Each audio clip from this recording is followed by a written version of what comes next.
I'm Greg Groogan, and welcome to this special 4th of July weekend edition of What's Your Point, where our panelists call it like they see it.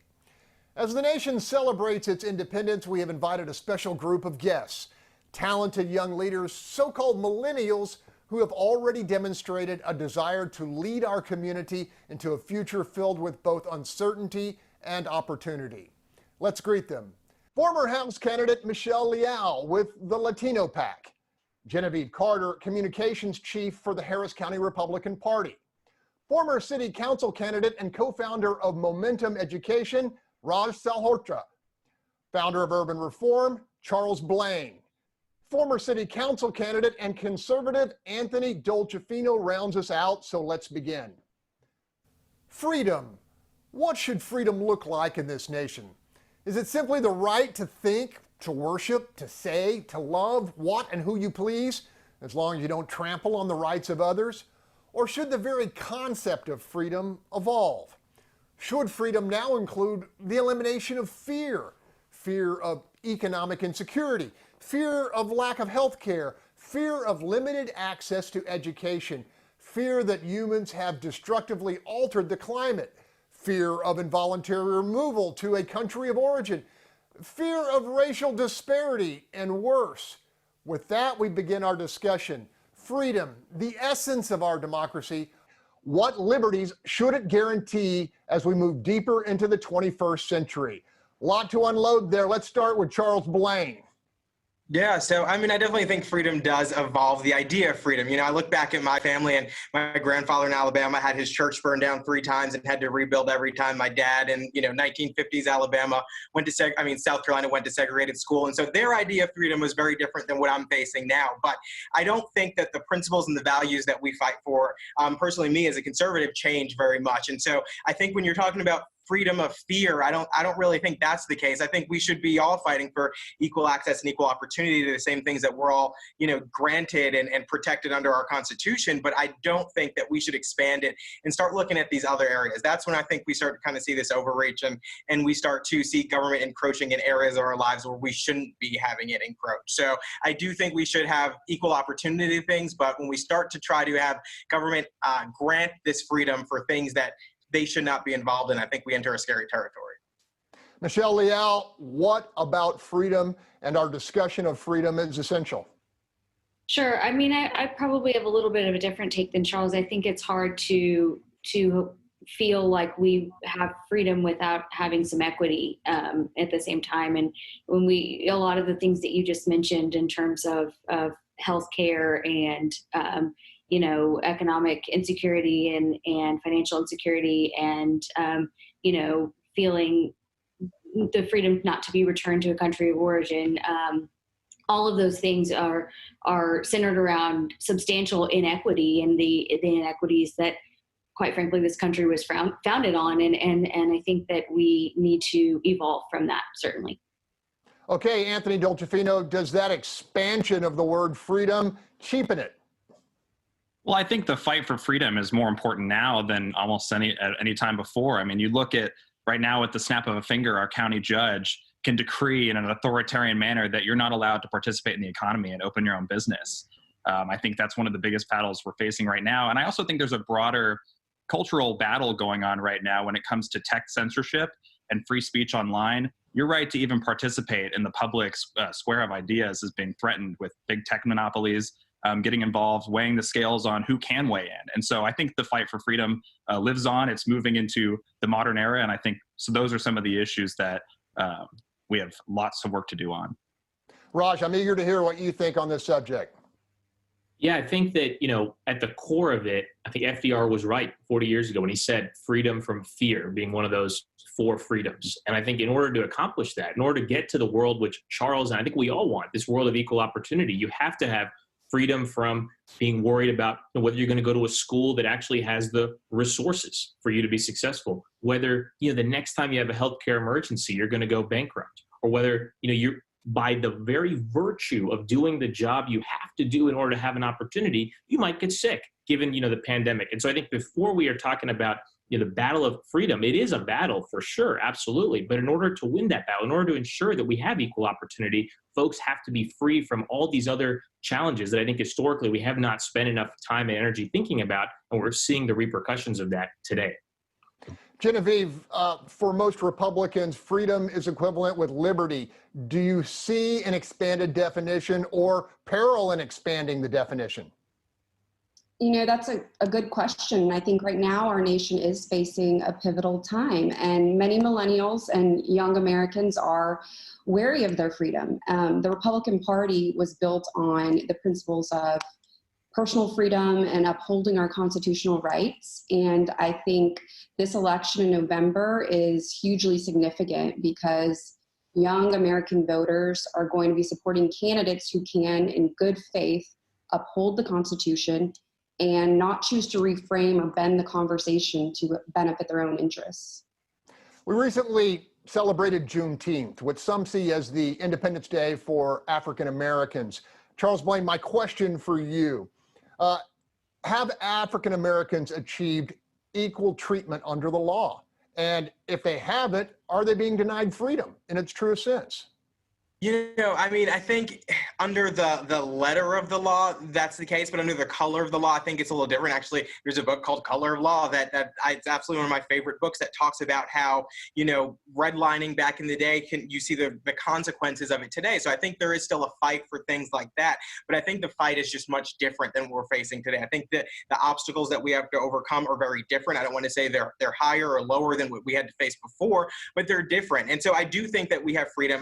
The fact that I can get out there and speak my mind and fight for what I want to believe in without the threat of being persecuted, prosecuted, killed over what I believe, I think that is freedom at its core. And so I do think that we're in a very different position, but the fight has just changed. And I think that's the case. And we have freedom, but it just takes kind of readjusting our fight to what we're facing today. And as Anthony said, it's kind of a modern day fight. And we have to apply those same principles to what we're looking at today. Okay, we're going to leave it there. Stay with us as we continue our debate over the lifeblood of American democracy, freedom. What's your point? We'll be right back. Welcome back as we examine the meaning and evolution of freedom in 21st century America. Should it be limited to a core set of fundamental rights, or should liberty be expanded to include freedom from want delivered by a government of the whole? Raj, what do you think of that concept? I think at the end of the day, freedom is about having the freedom to self-determine and to achieve your own version of the American dream. And in order to do that, you have to be free from some of the challenges that folks are facing right now, whether it is socioeconomic, whether it's education, whether it's healthcare, whether it's climate change, whether it's lack of clean water, clean air, police brutality, racial wealth gap, et cetera, et cetera, et cetera. And so I think the core, for me at least, freedom is about freedom to sort of achieve your own aspirations. And right now, that is under attack. Genevieve, what about those folks who say all Americans should be granted as a freedom as a level playing field, and that all that other stuff basically undermines what's great about this country?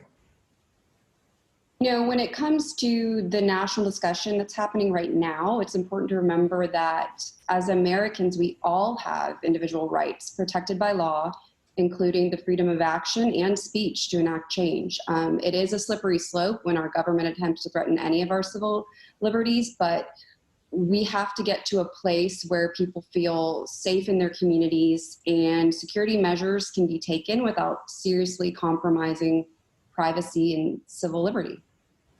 Michele Leal, what is your thought as you listen to two opposing positions there?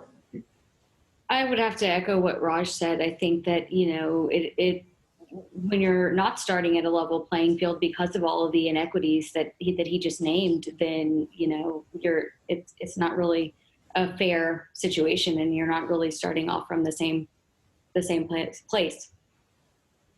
Okay, Anthony Dolcefino, do we risk diluting the core of American democracy, freedom, when we start adding other stuff? I think the most important question to ask right now when you're discussing freedom is the other side of the token.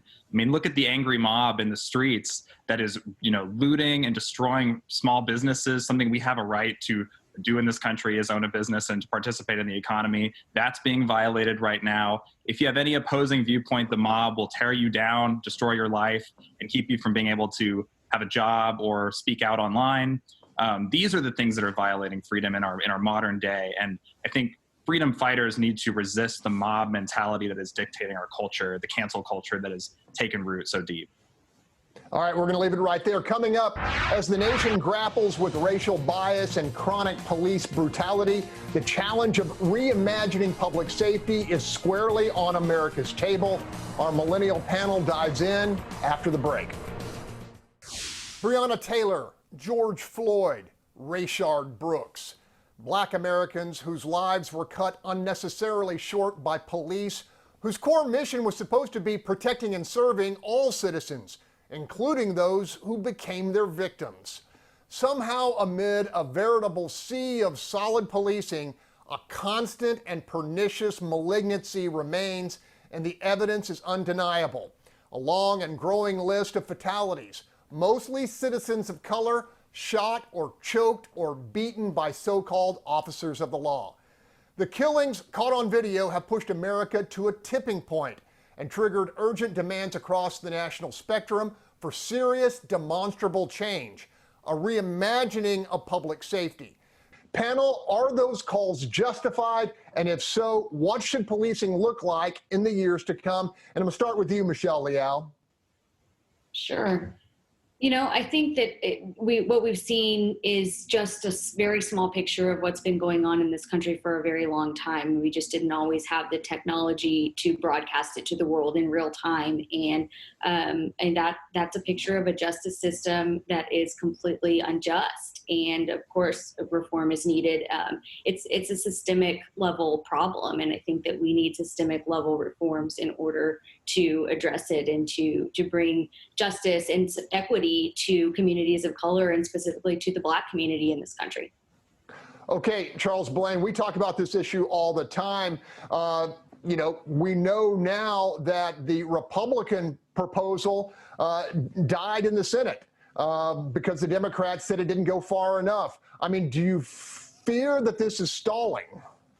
So, yeah, I mean, I think so. And to be completely honest, I wasn't that satisfied with the Justice Act either. I think there could have been much more, the conversation should have been broader, let's put it that way. But I think the problem right now, what we're seeing is that the conversation surrounding this in the country is split into two camps, really defend the police or defund the police.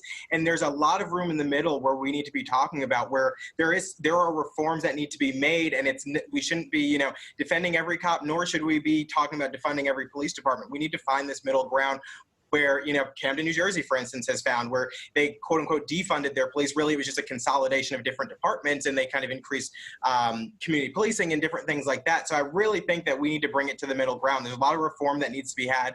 I think people are excited for it right now, and we just need to kind of bridge that gap a little bit. Raj, of all the reforms that you have heard that are on the table at the local and national level, which do you think is most critical? I think there's some basic things we can do right away. There should, for example, be a national database so we know every cop who has had some kind of charge level against him or her about this, so that they're not just hired in the next city over. That's just a basic thing. We have the technology to do that. Number two, we got to eliminate chokehold. I mean, that's something that's very doable. Number three, we should have an independent police oversight board with some subpoena power that can actually take some action. Number four, I think right now in the city of Houston, there's a 48-hour waiting period after a complaint is filed. That needs to change. So there are some very basic things. I actually am in agreement here with Charles that right now the two camps have got to find an area in the middle. There are real sensible reforms that can be made today. We got to do those and then continue working sort of beyond that. But let's take the steps we can all agree on immediately. Anthony Dolcefino, I have heard that eliminating qualified immunity for officers amounts to eliminating policing as we know it. Your thoughts? Well, it does. Systemic police racism in the United States is a statistical myth. I mean, let's just put it out there.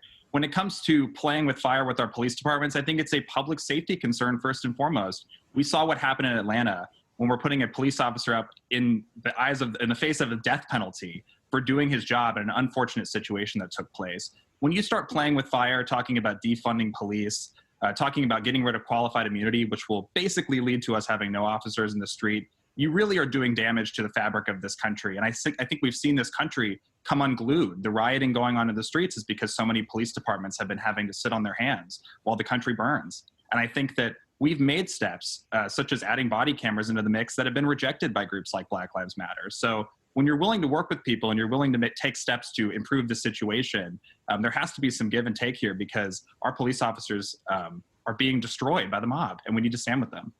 Genevieve Carter, you have heard the conversation here. What sticks out? What point do you want to make?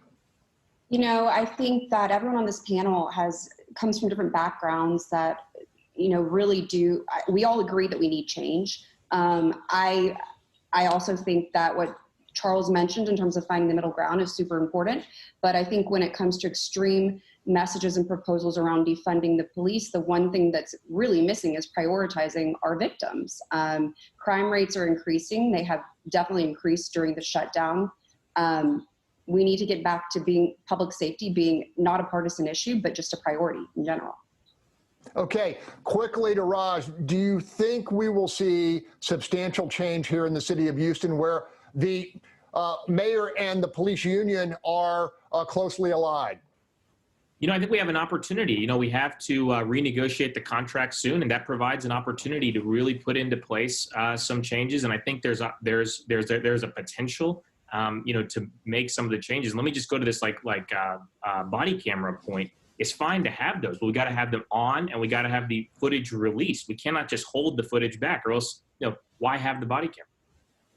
All right, we're going to leave it there. Still to come, has 21st century America outgrown a two-party system too deeply influenced by radical forces and the corrupting force of cash? We ask our panel if the landscape of American politics should change. Stay with us. What's your point? We'll be right back. Welcome back. In the Democratic Party, influential, unrepentant, avowed socialists. In the Republican Party, influential, unrepentant, isolationists, and xenophobes. Both parties hopelessly addicted to gargantuan piles of special interest cash. Sitting squarely in the messy middle of the American electorate, an enormous number of often pragmatic citizens who feel politically orphaned by the available choices. And while the 18th century founders of this republic clearly envisioned a two-party system, should that limitation apply in a complex 21st century nation, the stated goal of which is full participation and enthusiastic engagement in the democratic process? Panel, what's your point? I'm starting with Anthony Dolcefino. Do we stick with this two-party system?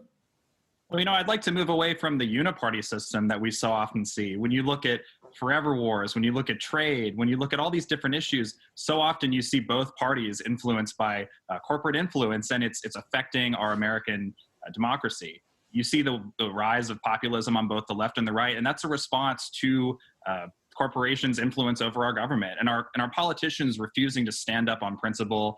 Particularly on our side, I'd like to see conservatives actually have their voices represented. Raj, that sounds like an attack on Citizens United. Do you think that that could solve the problem where we don't really need third or fourth parties? Yeah, I mean, I think there's a lot to be done. Getting money out of politics is one, increasing transparency is another, ending gerrymandering is another, getting rid of voter ID laws that prohibit folks from voting. So before we just abandon the two-party system, let's make the real changes so we can actually have, you know, elected officials who are responsive to the voters, which is very possible. But right now we've made decisions, our Supreme Court has made decisions that have sort of taken us away from that.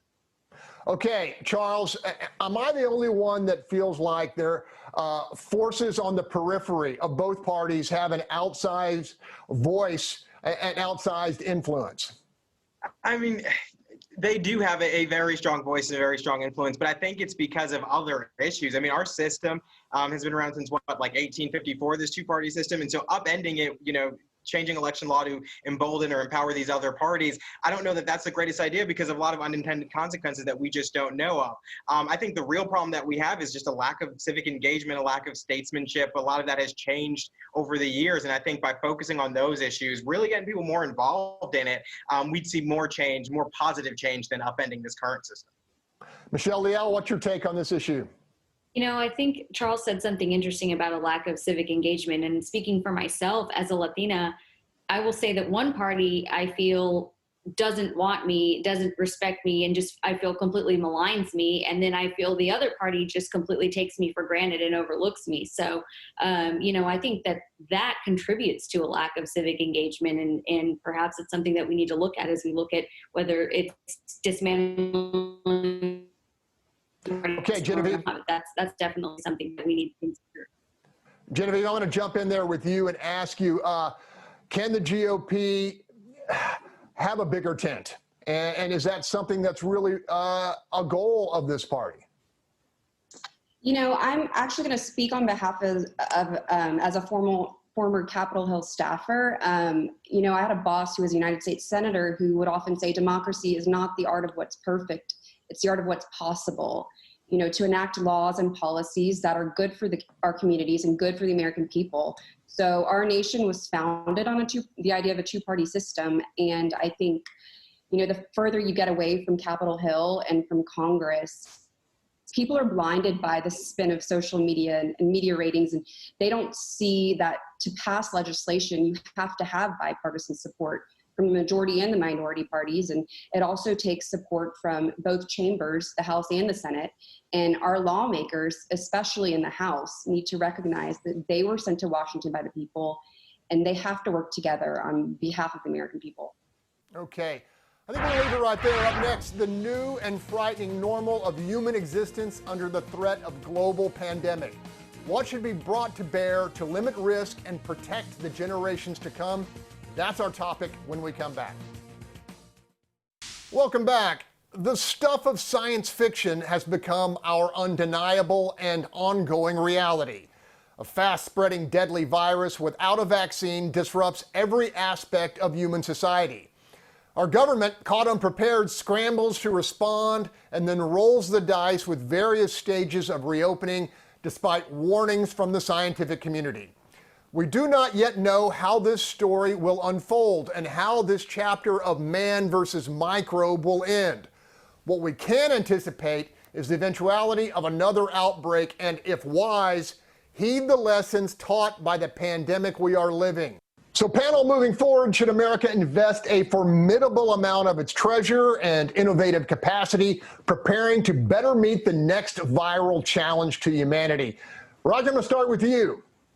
Absolutely. The answer is yes. If you think about the fact that we do not have the testing capability, we got to invest in that. Number two, we even had pandemic preparedness forces ready. However, we cut that out of the national budget. That would have been a fraction of the cost of the disparity and the economic and health impacts we're seeing today. We don't even have the capability, with the supply chains not even all being here in the United States for some of this PPE that we need. And we have heard the stories of doctors not having PPE and having their own makeshift PPE in the richest, most powerful country in the world. We absolutely have to invest more because there will be future pandemics. And we cannot have a situation again where over 100,000 Americans have already lost their life.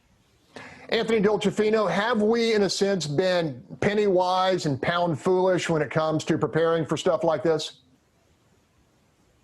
Well, I think one of the biggest wastes of money we've seen in this pandemic is Lena Hidalgo's $60 million pet project outside of NRG, the field hospital that nobody used. I think the media has whipped up the public into an unbelievable frenzy that's had devastating effects on our economy.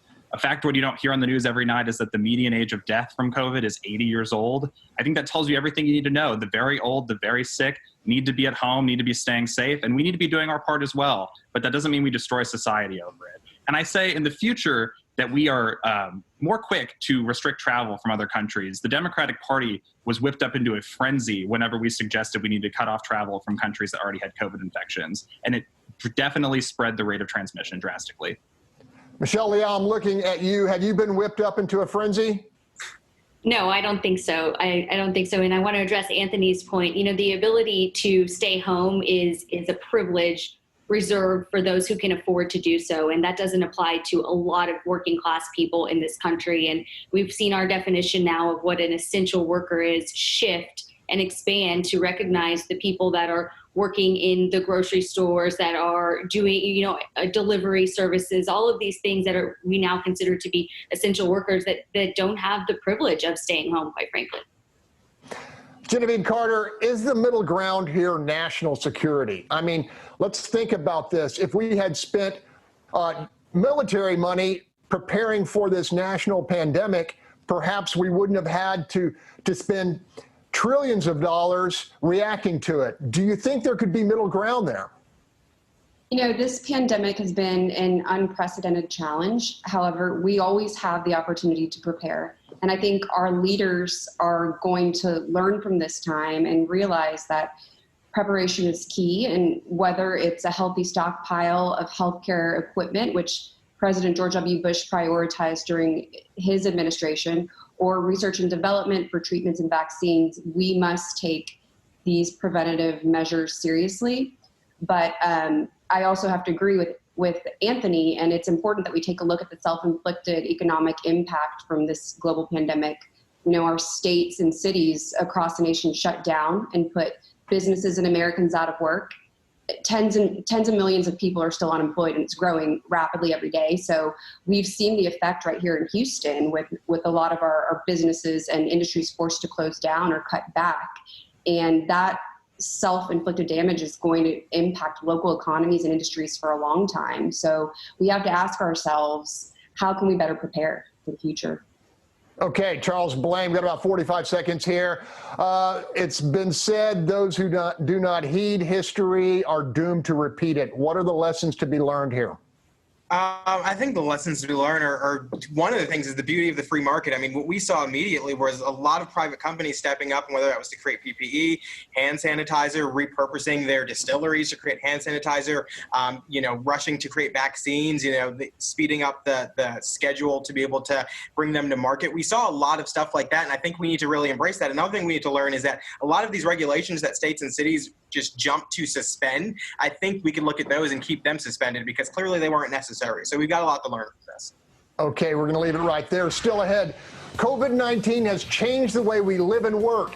In this young century, should some of those changes become a permanent part of the path forward? Our panel dives into that topic when we return. Welcome back. It may well be a transformative combination, the ongoing threat of COVID-19 and the 21st century cloud. What appears a near certainty is that the American workplace pre-pandemic is a thing of the past for millions in our nation. The extent of transformation will depend, at least in part, on workforce acceptance. It appears at least one critical demographic, millennials, are embracing the new work-from-home paradigm. Panel, is this trend temporary or the beginning of a new normal in a world threatened by pandemic and in need of less fossil fuel consumption? Michele Leal, let me start with you. What do you think? Sure. I'm glad that you mentioned the fossil fuel consumption because I do think that, reimagining the way that we look at our workplaces and the way that we, require these daily commutes is going to have a huge impact on that. And I think that this is here to stay. I think that while certainly some workplaces will readjust back to in-office working, I think that we're going to see a lot of adjustment to the way that people work. Anthony Dolcefino, what's your read on this? Well, I think part of the non-monetary effects that COVID has had on our society is the mental health issues that are arising from it. I think one of those is spawned by social isolation, something that if you allowed so many people to stay home from work, they wouldn't get that interaction they get going into an office every day and being part of a work culture. And so I would like to see a move back to office culture as soon as possible so that people are interacting. Our society is more stratified than ever before. I'd like to see us come together and do what we do best. Yeah, the flip side to that, it's hard to harass somebody on a Zoom call. Raj, why don't you pick up the conversation? Yeah, I think part of the reason we have social isolation is because folks are afraid to go out because there's a risk of getting COVID and being part of the 100,000 plus people who have died. I think that is not what we're talking about here. What we're talking about is in a post-COVID world, can we imagine folks working from home? I think the answer has to be yes. There are benefits, not only the environmental side. I actually think folks' mental health will get better because there is that reduced risk of harassment. There is that reduced commute time. There is that opportunity to spend more time with your family. And we have to remember not every job is going to have this opportunity. And so we have to say for those who have the opportunity, they should be given that opportunity. And the social isolation part is not going to happen because you will have opportunity to go back out in the post-COVID world. Genevieve, I want to ask you, because you're used to working with the staff in an office and have had to work differently. What's your take on the attitude out there about the stay-at-home paradigm? You know, I think for millennials and the next generation of the workforce, this is already the norm. And the modern workplace is being able to work remotely and being accessible from anywhere at any time. And I think young Americans grew up with the internet and have the ability to work virtually and remotely, and it's second nature to them. So many businesses are finding that it's a win-win. I think data is showing that companies are finding cost savings of up to even 35% by allowing their employees to work from home. They're reducing their overhead, and in turn, employees are more productive and often happier in the workplace when they can work on their own terms, maybe feel safer and healthier at home, but also avoid a commute, be more involved with their families. So I think this is the future, and all industries need to get on board to stay competitive. Okay, Charles Blain, close us out here. What's going to happen to the American workplace? Millennials seem to like it. Well, I think a lot of bosses seem to like it. Like Genevieve said, productivity is up. I think I read something where it said 47% of people, their productivity was up 47% for people who are working from home. But there's a really big point, and Raj just kind of touched upon, is that there's 108 million Americans who cannot work from home. And these are the same folks who are at higher risk for employment disruption, whether that's hour reduction, furloughs, layoffs, things like that. And so we have to worry about them, because these are the people being pushed deeper into poverty, who are going to have less opportunity because of this kind of movement to work from home where they don't have the opportunity to do so. So I think a lot of people are going to see that shift, but by and large, I think we have a lot of Americans who just aren't going to be able to. Okay, we're going to leave it right there. Coming up, before the pandemic changed our world, many considered climate change the most menacing threat to humankind. Our panel is set to dive headfirst into what remains a critical topic, so don't go away. Welcome back. Whether Republican or Democrat, independent or politically indifferent, millennials have, for the most part, a deeper trust of science than previous generations. And what most of those scientists are finding is that the Earth's climate is clearly changing, and human activity, particularly the burning of fossil fuels, is a major contributing factor, if not the direct cause. Calls for reduced carbon consumption here and across the globe have thus far met with only limited success. In the meantime, polar ice caps erode and killer storms like Hurricane Harvey propagate. Panel, can your generation gather the collective will to act, or will we as humanity just let the chips fall where they may? Raj, I'm going to start with you. What do you think, man? We 100% can do this, and it's just a matter of making sure we're all on the same page. I think it's unequivocal. The data is clear. The planet is getting warmer. This year will be one of the 5 hottest years on record. Last year was also one of the 5 hottest years on record. This is not just a statistical coincidence. This is reality. That's number one. Number two, we have the technology to actually make these investments at relatively low cost. So previously, there was always a concern that this would displace and affect particularly lower income Americans at the highest cost. That's simply not the case anymore. The cost of solar panels have come way down. The cost of battery storage has come way down. Actually, no new coal plants are being built in this country, in large part because the cost just does not work out anymore. And number three, we know that the benefits to humanity are real. And I think we have an opportunity as a collective generation to realize that we have to do something before it is too late. Genevieve, I want to put you on the spot here. Are you seeing a shift in attitude with many members of the Republican Party on this particular issue? Look, I think there's no denying that the oil and gas industry is critical to Harris County, and it supports hundreds of thousands of jobs and economic energy security in our region. But millennials, especially in Houston, understand better than out-of-touch lawmakers like AOC that Texas and Houston are leading the way forward when it comes to the energy transition. So proposals like the $93 trillion Green New Deal are harmful to our local economy and our nation's energy production, which affects every American. So Houston's not the oil and gas capital of the world, it's the energy capital of the world. And our major energy companies headquartered here in Houston and in Texas are leading the way because they're investing billions back into their industries in research and development to support a responsible energy transition that includes fossil fuels. So, I mean, in fact, the U.S. oil and natural gas industry is the leading investor in zero and low carbon technology, investing more than $108 billion in those technologies between 2000 and 2016. So I Michele think, Leal, I'm guessing you don't think we're doing enough fast enough. No, I certainly don't think that we're doing enough fast enough. I certainly think that our generation has the will and the capacity to address this issue. But I do think that this is where a lot of the special interest and special interest money in politics comes into play. And that's been, in my opinion, one of the greatest obstacles in this country and will continue to be until we can address that. Okay, Anthony Dolcefino, what's your take on the crusade for reduction in carbon?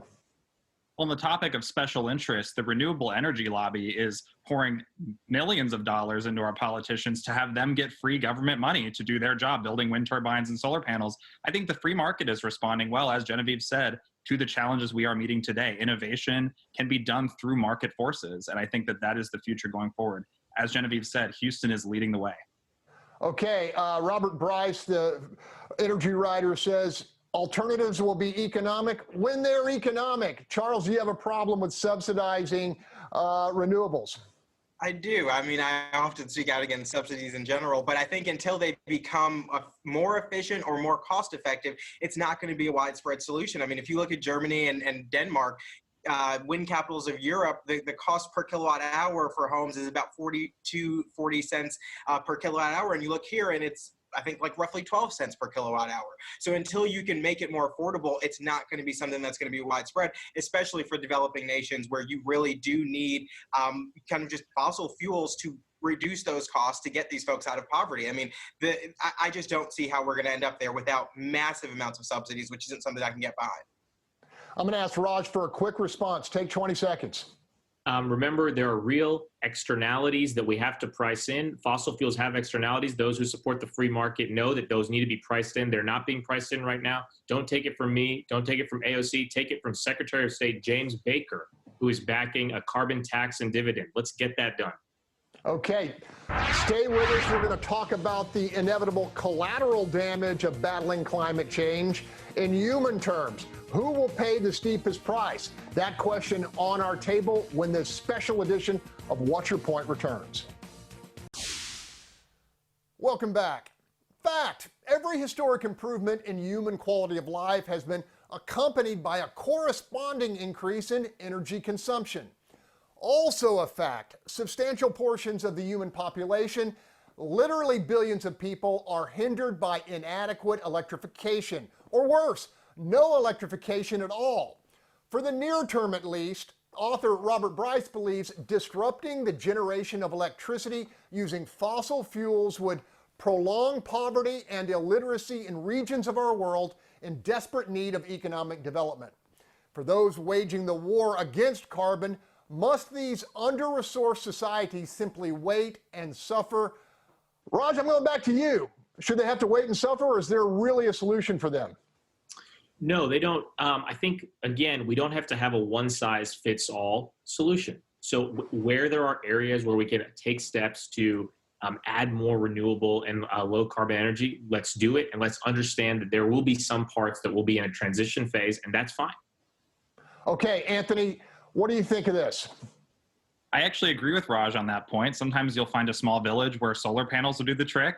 Sometimes you can build a nuclear power plant, something that a lot of people are afraid of now. They're doing a lot of fusion research technology, something we haven't actually got to the bottom of yet, but it's very promising. So it's not a one-size-fits-all approach. And I think as we go into the future, there are better ideas to be had than the Green New Deal.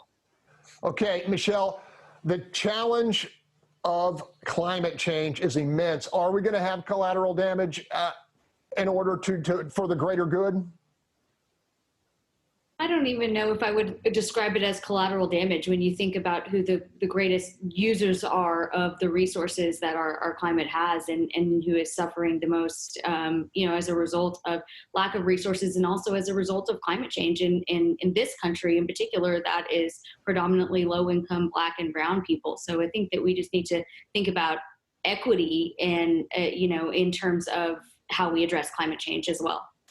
Okay, upwards of 20% of the Texas workforce has some linkage to the energy industry. Would you see them as collateral damage, Genevieve? You know, like I said, our energy companies in the private sector understand best that we need an all of the above energy strategy, and we can't just ban fossil fuels, destroy our economy, and drive up prices for consumers and businesses across the nation. You know, we need candidates like Wesley Hunt, who's running in Congressional District 7, who has promised to work with the industry to save these jobs and reduce emissions and support these policies that will allow our energy companies to lead the way forward. Okay, Charles Blain, is there a middle ground here? I mean, yeah, there's a middle ground when we get to the point of making these alternative energy sources more cost effective. Sure, then we can have that conversation. But right now, poverty and energy deprivation are the plagues of the world. And if we want to eradicate poverty and help folks, reduce the cost of clothing, food, transportation, and things like that, we need to rely on the source that's most cost effective. So when we can do that for renewables, then we can have a middle ground. Raj, is the clock ticking? I mean, we hear different risk levels, but you read this stuff. Are we in danger unless we act quickly? Yes, we are. The science is clear. Every day that we do not act, we're getting closer to a point of no return. It's time to take action. It's time to find a pathway forward, and we can do it if we all come together. Got to leave it there. Still ahead, a few thoughts on freedom and that elusive next finest hour for this great nation, suddenly uncertain about its future. Stick around. What's your point? We'll be right back. Welcome back. A house divided against itself cannot stand. The famous words of Abraham Lincoln at another great time of crisis, another pivot point in the grand experiment we collectively revere as one nation, indivisible, with liberty and justice for all. Of course, none of our greatest leaders, Washington, Jefferson, Lincoln, Roosevelt, Kennedy, or Dr. King, would ever expect uniformity of thought on all things. After all, time has proven that diversity in all its forms and manifestations is a core American strength. What Lincoln, I believe, professed was a commitment to essential values to which each American is bound as the price of citizenship, the greatest of which remains equality of all men and women under the law. Over the 244 years of this deeply imperfect but magnificent union, many have sacrificed everything for its preservation so that those who will follow will know the rare joy of liberty. If we forget that, our best days will remain in our past.